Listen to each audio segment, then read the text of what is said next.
था वही जो हमने कही।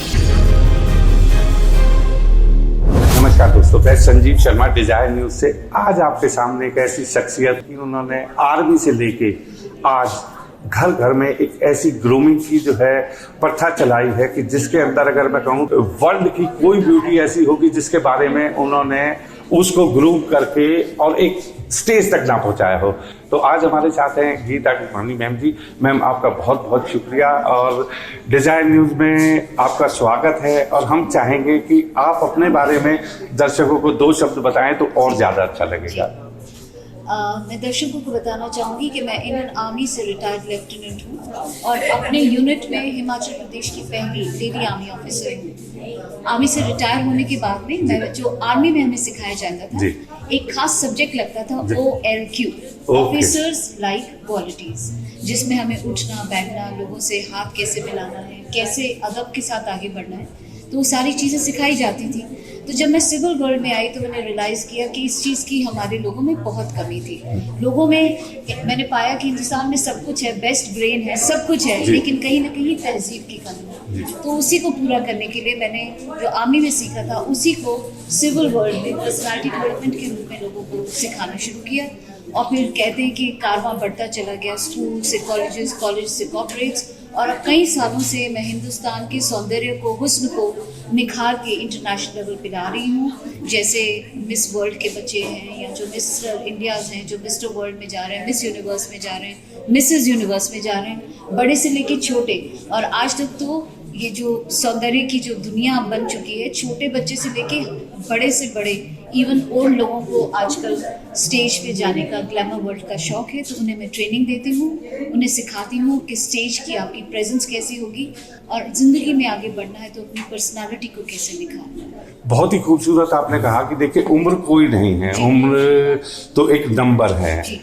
आज आप न्यूरा फैशन में जो आप ये कलेक्शन देख रहे हैं और जो सलमा सुल्तान जी ने इतनी बढ़िया कलेक्शन करी है, उसके बारे में आप क्या कहना चाहेंगे? बिल्कुल, सलमा जी के साथ मेरा साथ बहुत बहुत पीछे तक जाता है। जब वो न्यूज़ रीडर हुआ करती थी और तब से मैं उन्हें जानती हूँ और मैं जानती हूँ कि ग्लैमर भी उनका एक साड़ियाँ और गुलाब जिनकी वजह से वो जानी जाती थी, ग्लैमर वर्ल्ड की तरफ खिंचाव उनका हमेशा से रहा। तो उन्होंने अपनी वीवर्स जो है हमारे इंडिया के, जो हमारे हेरिटेज हैं, धीरे धीरे हम इतने वेस्टर्नाइज हो गए कि अपने कल्चर को भूल रहे हैं। तो वो बिल्कुल ग्रास रूट लेवल तक जाकर वीवर्स जो कि खास बनाते हैं, बुनकर जो ट्रेडिशनल डिज़ाइंस बनाते हैं, सीधा उनसे वो साड़ियाँ उठा के लाती हैं और उन्होंने अपनी कंपनी स्टार्ट की है साड़ी संस्कृति। तो एक किस्म से वीवर्स जो होते हैं, हम कहीं ना कहीं भूल जाते हैं कि एक एक धागे में उनका पसीना है, एक एक धागे से वो अपनी ज़िंदगी को बुनते हैं। और हम ये बड़े बड़े जो शोरूम्स हैं उनकी साड़ियाँ जाके खरीदते हैं, मोल तोल करते हैं, लेकिन उनकी मेहनत उन तक नहीं दे पाते। तो ये उनका एक मिशन है कि मैं वीवर्स को उनका मेहनताना पहुंचा सकूं और उसकी जो आर्ट है उसको इंटरनेशनल लेवल पे ला सकूं। और फिर उनकी जो बिटिया है वो भी इस चीज़ को आगे ले गई। इंटरनेशनल नौरा डिज़ाइन स्टूडियो है जिसमें वो इंडियन और वेस्टर्न दोनों तरह के परिधान बनाती हैं। और सबसे इंटरेस्टिंग चीज़ नौरा की ये है कि जो सबसे पहला रोबोट बनाया गया है, लेडी रोबोट, उसके कपड़े भी नौरा डिज़ाइन स्टूडियो की तरफ से आयशा ने उस रोबोट को पहनाए हैं। आप गूगल करके देख सकते हैं कि उस रोबोट ने क्या पहना हुआ है। और इसके अलावा ऐसा कोई फैशन वीक नहीं, चाहे मिलान फैशन वीक हो या आपका न्यूयॉर्क फैशन वीक हो, कोई भी फैशन वीक हो, वहाँ पे नौरा डिज़ाइन के आप गारमेंट्स देखेंगे और बहुत से अवार्ड्स के साथ भी वो नवाजी गई हैं। सो आई थिंक एक मदर डॉटर का ये ब्यूटीफुल कॉम्बिनेशन है जो कि देश को, हमारे बुनकरों को इंटरनेशनल लेवल पे लेके जा रहे हैं। नहीं, देखिए आपने बहुत अच्छा कहा कि जो हमारे बुनकर हैं, जो इस चीज़ को बनाते हैं, उनकी कहीं ना कहीं आज कमी है कि उनको उनका वो चीज़ नहीं मिल पाती जिसके कि वो हकदार हैं। अब मैं दूसरी बात आपसे मैं पूछता हूँ कि साड़ी जो है एक ऐसा ट्रेडिशन है हमारा जो सालों से चला आ रहा है, उसके बारे में आपकी क्या राय है? इतनी सुंदर कलेक्शन लगी हुई है इतनी साड़ियों की, तो साड़ी को आप कितना महत्व देते हैं? साड़ी, आप किसी से भी पूछें अगर साड़ी का बात करते हैं तो हमको सबको अपनी माँ, दादी, नानी वो याद आती हैं, क्योंकि वो आंचल जो उनका होता था वो साड़ी से ही मिलता है। आजकल की जीन्स वाली लड़कियों का वो आंचल नहीं मिल पाता।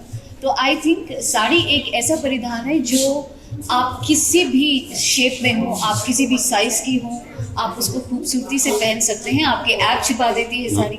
और सबसे इंटरेस्टिंग चीज़ कि साड़ी एक ऐसा परिधान है जो हम वेस्टर्नाइज्ड तरीके से भी पहनते हैं। आजकल आप धोती साड़ीज़ देख रहे हैं, पैंट साड़ीज़ देख रहे हैं। तो मॉडर्न जनरेशन भी अब धीरे धीरे इसको पहचानने लगी है, इसकी महत्वता को पहचानने लगी है। और कई बच्चे ये कहते हैं कि 6 गज लंबी साड़ी को कैसे संभाले। तो वो अगर वो 6 गज की साड़ी नहीं संभाल पाते तो जिंदगी क्या संभालेंगे। जो हमारी माओ और दादियों ने 6 गज से भी लंबी साड़ियाँ पहनी है, जबकि उस जमाने में ब्लाउजेस नहीं होते थे, तो वो 6 गज से भी लंबी साड़ियों को पहनती थी और घर के सारे काम करती थी। तो ये कोई एक माइंड सेट है जो अब धीरे धीरे चेंज हो रहा है। बट साड़ी जो है, अगर आप पीछे चले जाएंगे वो युगांतर तक, तो आई थिंक सबसे पुराना परिधान, सबसे पुराना, और हमारा नेशनल ड्रेस है, जिसकी वजह से इंडिया जाना जाता है पूरे वर्ल्ड में। नहीं, बहुत ही, देखिए आपने जो साड़ी को एक सभ्यता, हमारी संस्कृति से जो जोड़ा है, उसके लिए तो दर्शक आपका डेफिनेटली शुक्रिया अदा करेंगे। और एक बात, आप आयशा ने जो इतना बढ़िया काम किया है, ये जो नूरा फैशन का किया है, आप उसको क्या आशीर्वाद देना चाहेंगे आज इस फंक्शन पे? मैं तो नूरा को बहुत आशीर्वाद दूंगी, क्योंकि उनके डिजाइन्स ना सिर्फ इंडिया में बल्कि इंटरनेशनली भी लोग पहन रहे हैं। और अगर पहली रोबोट ने पहन लिया तो सोच लीजिए कि आने वाले दिनों में ये परिधान नौरा डिजाइन के कहाँ तक पहुँचेंगे। तो फ्यूचर बहुत ब्राइट है बेटा, इसी तरीके से काम करते रहिए, इंडिया को आगे बढ़ाते रहिए, और मेक इन इंडिया की जो हमारी मुहिम हमारे सरकार ने चलाई है उसको आगे लेके जाइए। घर घर में साड़ी पहुंचाइए और घर घर में हमारे व्यूअर्स पहुंचाइए, ताकि उनको उनकी मेहनत का फल जिंदगी भर मिलता रहे और अच्छे से इस ज़माने में, इस महंगाई में खूब अच्छे से मिलता रहे। So nice, thank you very much. Desire News में आपका बहुत बहुत धन्यवाद करता हूँ कि आपने अपना कीमती समय निकाला और आप इसी तरह देश को आगे बढ़ाते रहे। Thank you, thank you. On Desire News, वास्तविकता वही जो हमने कही।